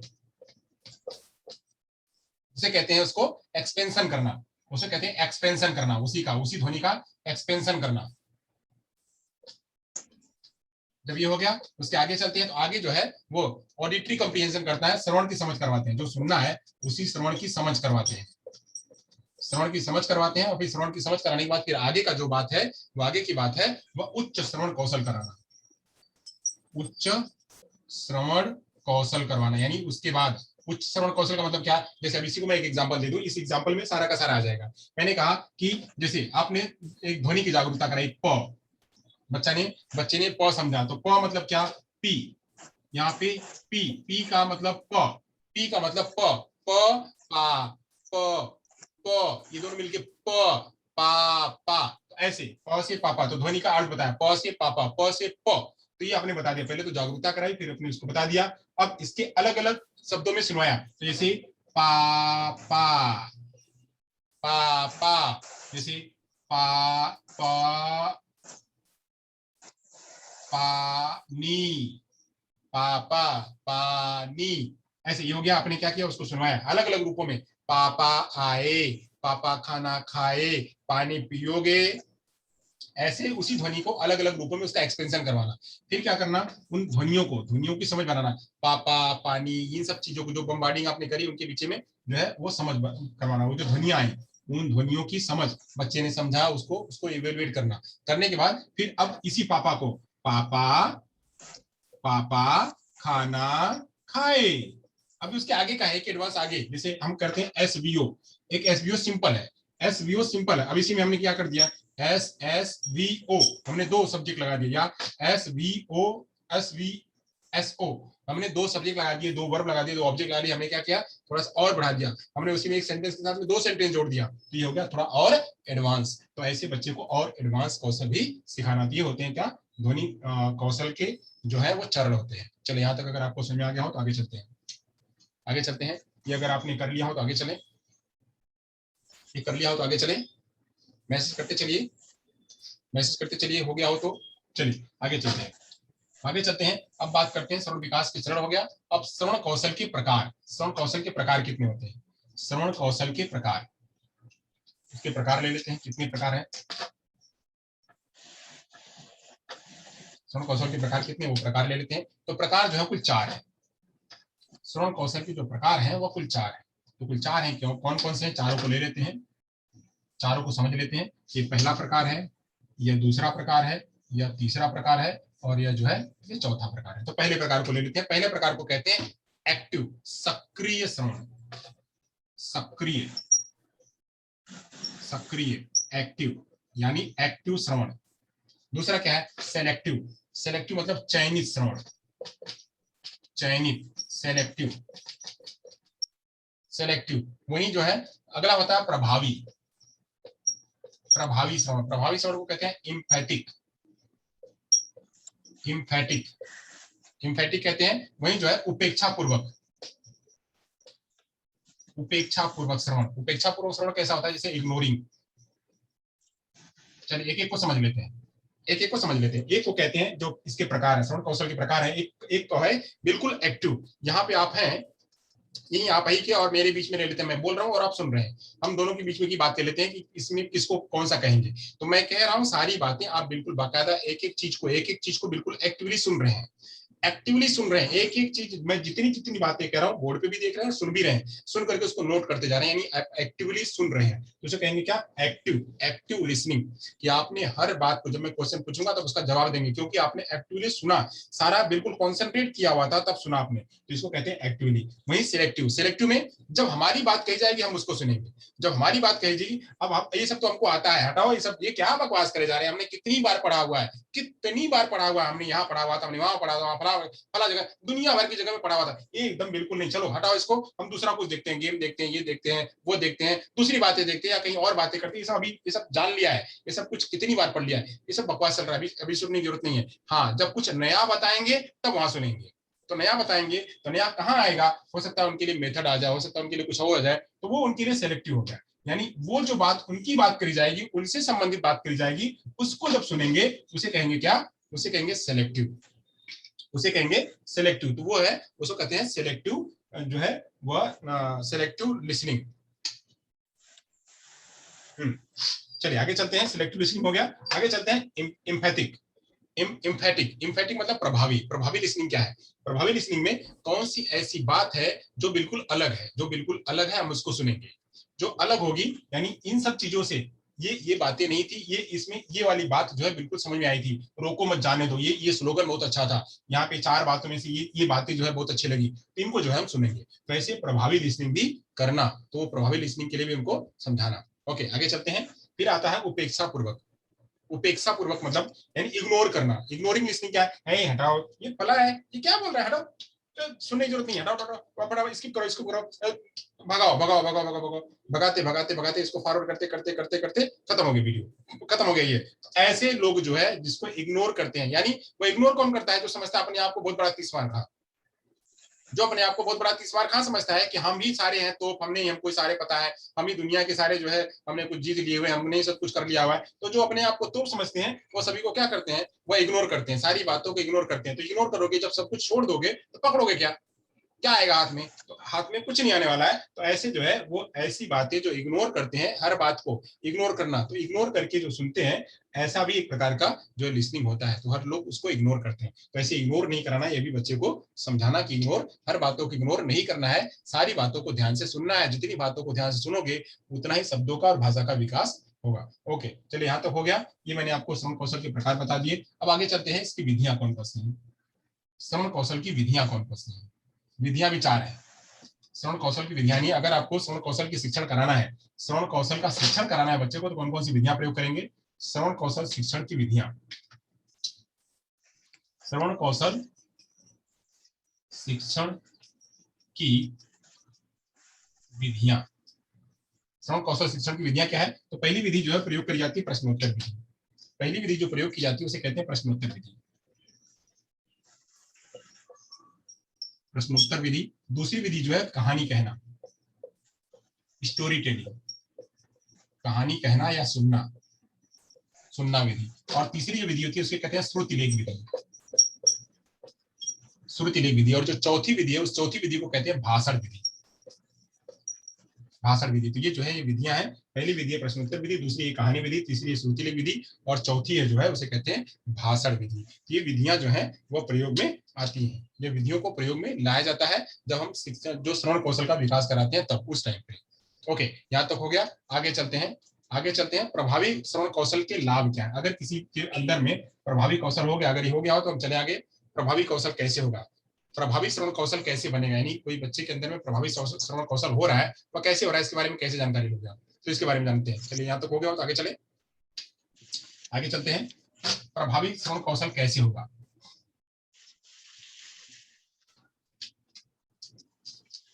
प्रभावी श्रवण कौशल के लाभ। अगर कहीं आपने बहुत ही डेडिकेशन के साथ में बहुत ही अटेंशन करके सुना हुआ है तो उससे क्या लाभ होता है? प्रभावी श्रवण कौशल के लाभ क्या होंगे? लाभ उसके बारे में जानते हैं, तो क्या है? सबसे पहला उत्पादकता बढ़ाना। क्या है? अगर आपने प्रभावी श्रवण कौशल किया है तो आप जो है ज्यादा से ज्यादा शब्दों को बोल पाएंगे, ज्यादा से ज्यादा शब्दों को उच्चारण कर पाएंगे, तो उसकी उत्पादकता बढ़ाना, यानी प्रभावी जब कराओगे आप तो उसकी उत्पादकता बढ़ेगी। उत्पादकता बढ़ाना पहला होता है इसका फायदा।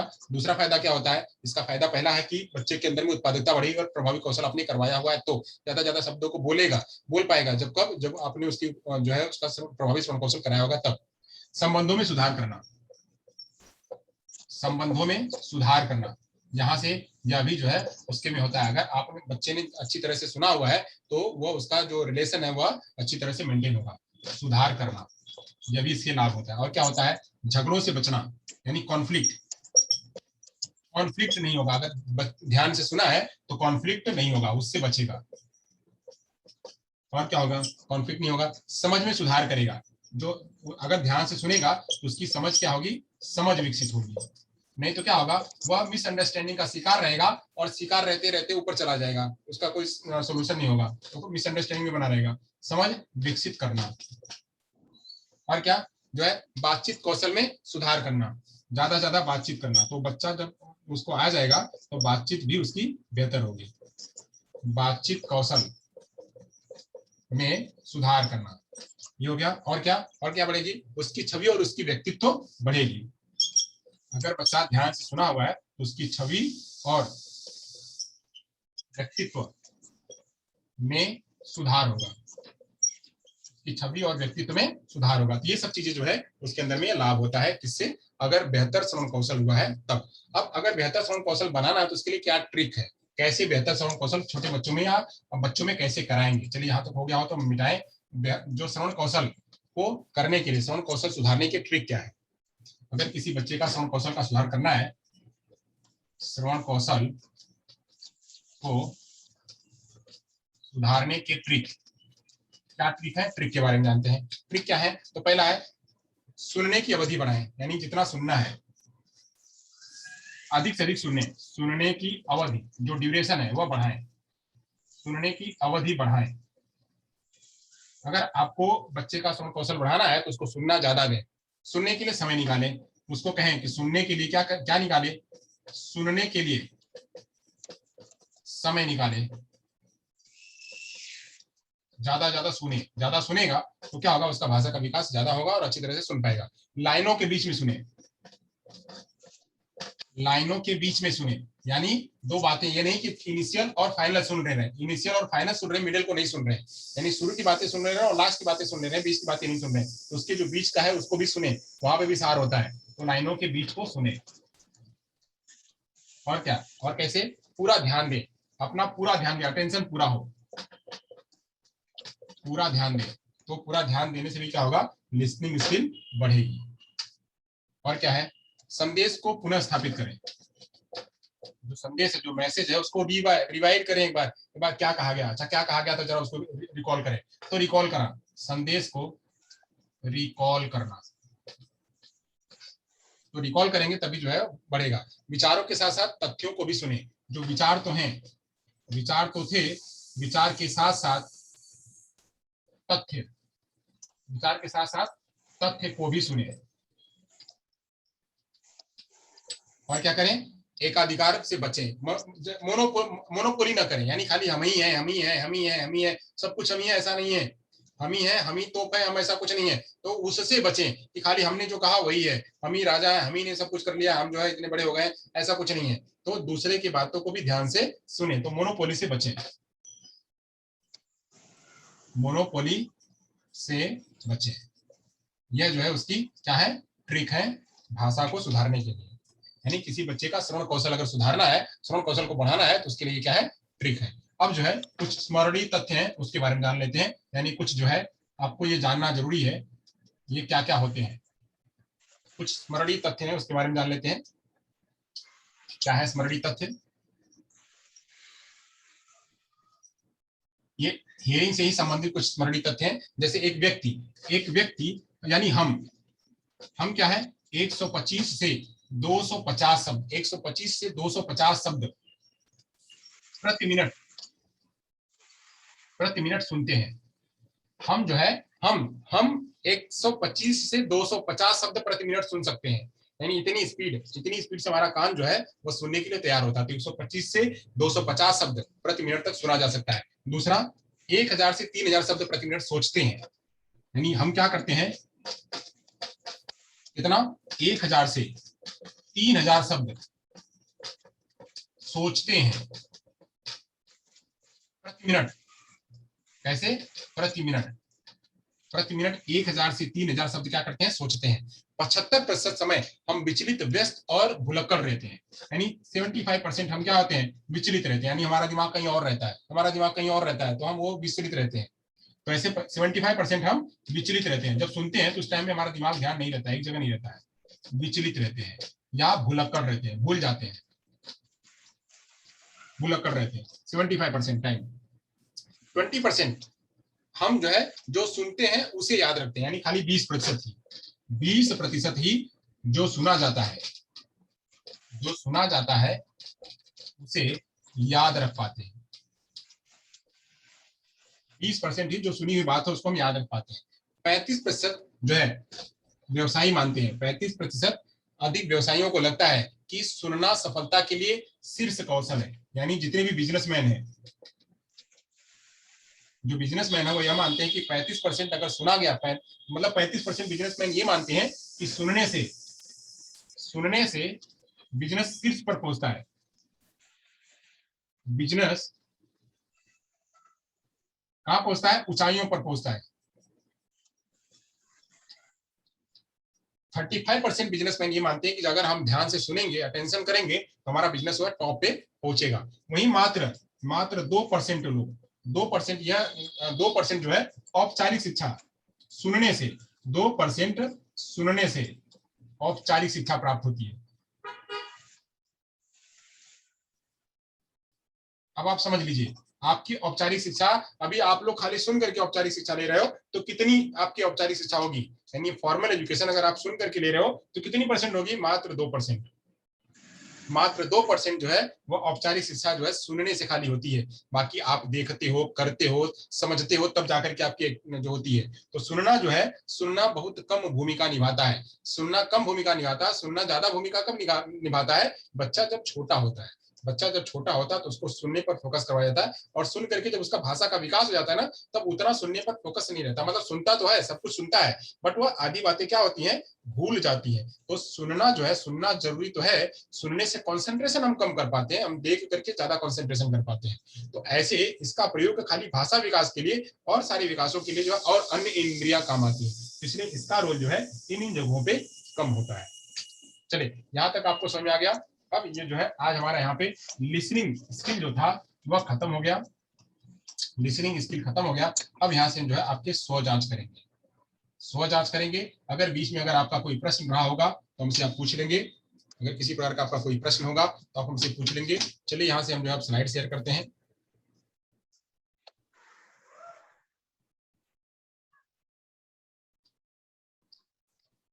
होप आपको समझ में आया होगा।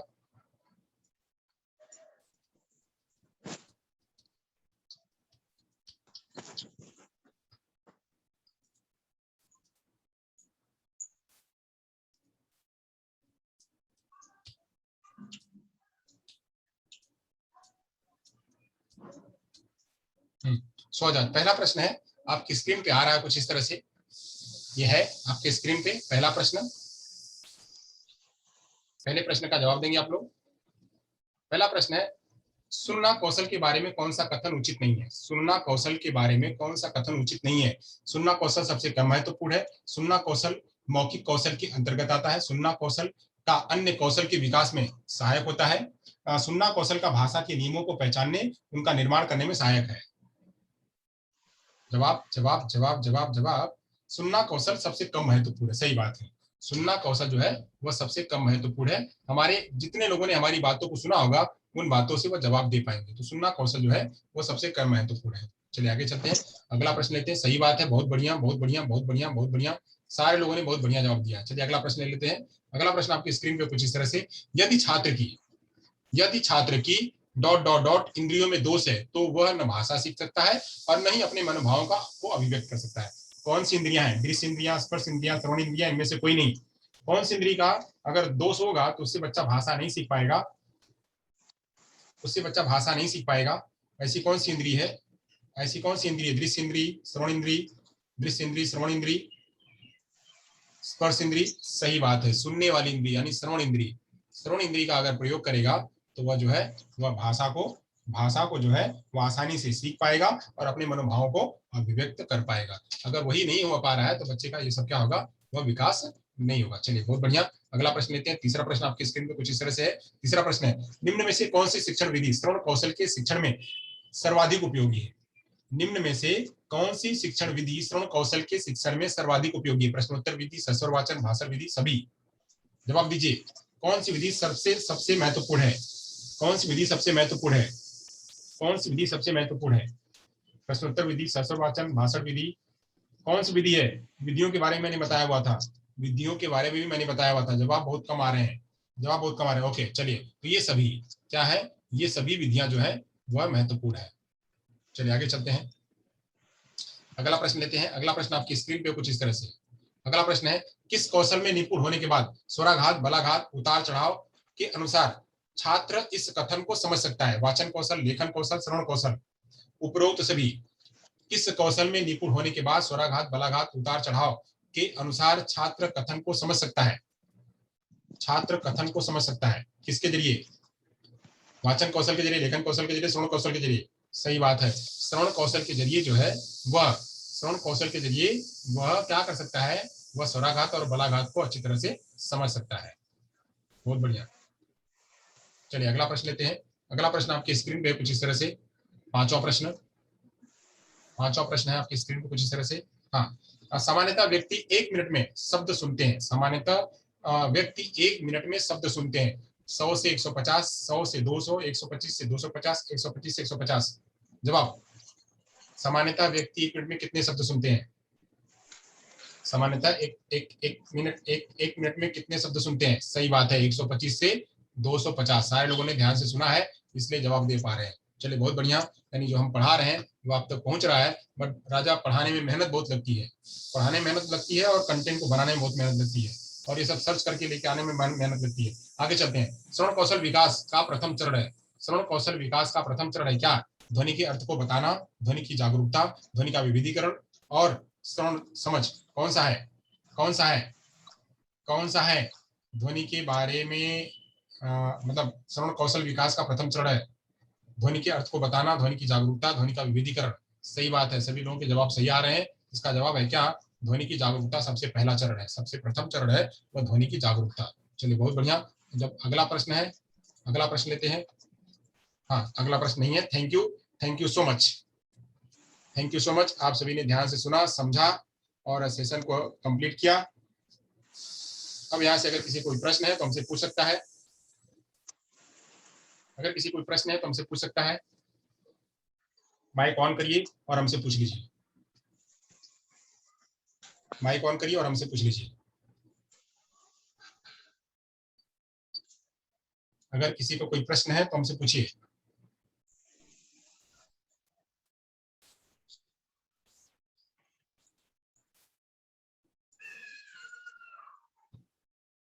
पहला प्रश्न समझाना सर, पहला प्रश्न समझाना। पहला प्रश्न क्या था? Difference in formal education and informal education. अभी ये यहाँ तो इसका काम नहीं है सुगना जी, अभी यहाँ पे इनफॉर्मल और फॉर्मल एजुकेशन का कोई काम नहीं है। तो जब आएगा मुद्दा तो वहां समझा देंगे। आप अपने पॉइंट को नोट करे रखिए। फॉर्मल एजुकेशन और इनफॉर्मल एजुकेशन का अभी प्लेटफॉर्म नहीं है, जब प्लेटफॉर्म आएगा तो हम समझा देंगे, वहां याद रखे रहिए। वैसे आपका जो प्रश्न है वो हमने अपने माइंड में रख लिया है। अभी ये जरूरत मतलब यहाँ पे नहीं है, इसलिए नहीं बता पाएंगे, क्योंकि जो चीज हो वही अगर उसको समझाए तो अच्छा रहेगा, नहीं तो बाकी लोगों को बोर लगने लगेगा। पहला प्रश्न है, पहला प्रश्न इस तरह से है, सुनना कौशल के बारे में कौन सा कथन सही है? सुनना कौशल यानी श्रवण कौशल जो लिसनिंग स्किल है उसके बारे में कौन सा कथन उचित नहीं है? सुनना कौशल सबसे क्या महत्वपूर्ण है? सुनना कौशल मौखिक कौशल के अंतर्गत आता है। सुनना कौशल मौखिक कौशल के अंतर्गत आता है। सुनना कौशल का अन्य कौशलों के विकास में, सुनना कौशल अन्य कौशलों के विकास में भी सहायक है। चलिए यहाँ पे कौन सा कथन उचित नहीं है उसके बारे में बात करते हैं। कौन सा कथन उचित नहीं है? तो यानी जो है पहले ये ले लेते हैं कि सुनना कौशल जो है अन्य कौशलों के सुनने में विकास आता है, ये भी सही है। सुनना कौशल का भाषा विकास के नियमों पहचानने में, उनका निर्माण करने में सहायक होता है, ये भी सही है। और क्या है? सुनना कौशल मौखिक कौशल के अंतर्गत आता है, ये भी सही है। यहाँ पे क्या है? ये वाला सबसे सुनना कौशल सबसे कम महत्वपूर्ण है, यह जो है वह इसका राइट आंसर है। सुनना कौशल सबसे कम महत्वपूर्ण ऐसा नहीं कह सकते हैं। क्यों नहीं? क्योंकि सुनना कौशल वो मौखिक कौशल के समूह में आता है, यानी जब बोला जाता है, मैंने कहा था सभी एक दूसरे के साथ में इंटर रिलेटेड है, चाहे वो स्पीकिंग कौशल हो, चाहे वो लिसनिंग कौशल हो, चाहे स्पीकिंग कौशल हो, या दोनों एक साथ के साथ में जुड़े हुए होते हैं। तो यानी दूसरा वाला प्रश्न भी सही है। तीसरा वाला प्रश्न है, सुनना कौशल का अन्य कौशलों के साथ में विकास में सहायक है, यानी अन्य कौशल जो है इसके भी मैंने कहा था ये सभी एक दूसरे के साथ में क्या है? इंटर रिलेटेड है। अन्य कौशल का विकास भी होगा अगर सुनना कौशल होगा, तो ये भी सही है। और सुनना कौशल का भाषा विकास के नियमों को पहचानने और उनका निर्माण करने में सहायक होता है, यानी भाषा कौशल को और उनके नियमों को पहचान भी पाएगा जब सुनेगा। तो यहाँ पे 3 तो सही है, जो पहला वाला है वह सबसे कम महत्वपूर्ण है, यह क्या है? यही उसका सही जवाब है। ठीक है, चलिए आ गया हो तो मुझे मैसेज करके बताइए। SLRW का क्रम, SL का क्रम के अनुसार सबसे कम महत्वपूर्ण है, ये कौन कह रहा है? श्रेणीदान, क्या कह रहे हो?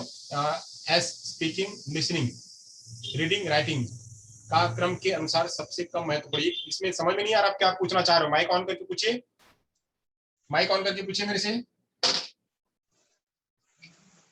श्रेणी, यस सर। माइक ऑन करके पूछिए क्या पूछना चाह रहे हो? सर मतलब श्रवण कौशल उसमें तो सर सबसे कम महत्वपूर्ण होता है समझने के लिए, जो SLR। आवाज थोड़ा और बढ़ाइए अपनी।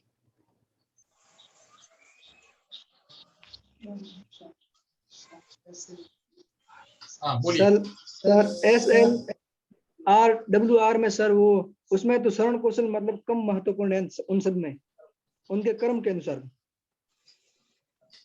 नहीं, क्रम के अनुसार, बट आप प्रश्न में देखिए, प्रश्न में क्या कहा जा रहा है, ये बराबर है। बट प्रश्न में क्या कहा जा रहा है? यहाँ पे ऐसा नहीं है कि SLRW में एक जो है उसको लिसनिंग को कहोगे सबसे कम महत्वपूर्ण, ऐसा नहीं है। यहाँ पे सारी स्किल जो है वो सारी स्किल्स अपने आप में अपने आप में बहुत महत्वपूर्ण है। यहाँ पे इनके क्रम में कहोगे कि लिसनिंग जो है वो कम महत्वपूर्ण है, स्पीकिंग ज्यादा महत्वपूर्ण है, ऐसा नहीं है। यहाँ पे सारी स्किल्स अपने आप में महत्वपूर्ण है, किसी को भी हम काट नहीं सकते हैं, कोई पीछे नहीं है, क्योंकि एक रिसेप्टिव है और एक एक्सप्रेसिव है। ये प्रश्न को कहना कि इसमें से लिसनिंग कमजोर है वह गलत है, वह गलत है। आप समझ रहे हो बात को मैं क्या कह रहा हूँ? Yes sir, yes sir. श्रेणीदान, मैं कह रहा हूं कि जो स्पीकिंग स्किल्स है या जो लिसनिंग स्किल्स है या जो रीडिंग स्किल्स है या जो राइटिंग स्किल्स है, हम इसमें कहें कि कौन सी स्किल सबसे कमजोर है, तो हम इसमें से किसी को भी कमजोर नहीं कह सकते, क्योंकि चारों स्किल्स महत्वपूर्ण है लिटरेसी स्किल बढ़ाने के लिए। बच्चे का एजुकेशन, फॉर्मल एजुकेशन या इनफॉर्मल एजुकेशन या कोई भी एजुकेशन आगे बढ़ाने के लिए ये चारों स्किल्स बहुत जरूरी है। तो चारों स्किल्स बहुत जरूरी है, इसलिए इन चारों का महत्व भी उतना ही है। ठीक है, वहां पे उस प्रश्न में कहा गया है कि इन कथनों में से कौन सा सही नहीं है, तो वहां पे बात करी गई है। Okay, yes sir, yes sir, thank you sir. अगर इन चारों में तुलना करें तो सबसे बेस्ट कौन सा होगा सर? इनमें तुलना करी ही नहीं जा सकती, इनमें तुलना करना ही नहीं है आपको। स्पीकिंग, लिसनिंग, रीडिंग, राइटिंग में तुलना आपको करना ही नहीं कि कौन सी बेहतर है कौन सी बेहतर नहीं, क्योंकि दोनों अपने आप में बेहतर है। सभी जो चारों स्किल्स वो चारों स्किल्स अपने अपने आप में बेहतर है, ऐसा कोई तुलना करना ही नहीं है। ये तुलना करना मतलब लिटरेसी स्किल के बारे में वो बराबर नहीं है। Thank you sir, thank you. हाँ, और किसी कोई प्रश्न? चलिए, तो लगभग धीरे धीरे लोग कम हो रहे हैं। चलिए, थैंक यू सो मच। कल मिलते हैं 9 बजे। ठीक है, जहां रहिए सुरक्षित रहिए, अपना अपना ध्यान रखिए। Thank you so much.